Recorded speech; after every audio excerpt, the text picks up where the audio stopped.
এই বুকাটা নেই। কারণ হচ্ছে রাগ একদিকে তো খাওয়া আর একদিকে। এখন ভাবি শুধু আমার একা পেট ভরলে হবে না। এখন তার সাথে, সাথে আমার পেটটা ভরবে, আমার ছেলের পেটটাও ভরবে। তো রাগ আমার একদম মাটি হয়ে গেছে। এখন যে যাই বলুক না কেন সেটা ২ কান দিয়ে শুনি, ২ কানের ভিতর কিছুক্ষণ রাখি, বের করি না। কারণ হচ্ছে ওইটা মাথার ভিতরে একটু না চর্চা করলে কি আবার হয় নাকি?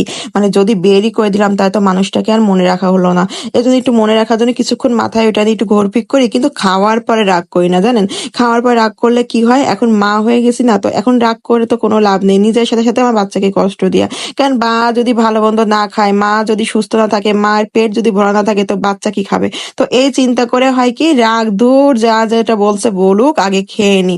কিন্তু এখন যখন আবার এরকম হয়ে গেছে তখন আবার তাহলে মনে হয় যে আগে তো আরো কত বোকা ছিলাম, আগে সারাদিন রাগ করে থাকতাম। দেখো এমনও হয়েছে যে পুরা দিন রাগ করে আমি খাইনি, রাতও হয়ে গেছে আমি খাইনি, তো খুব জিদ দেখাতাম আর কি।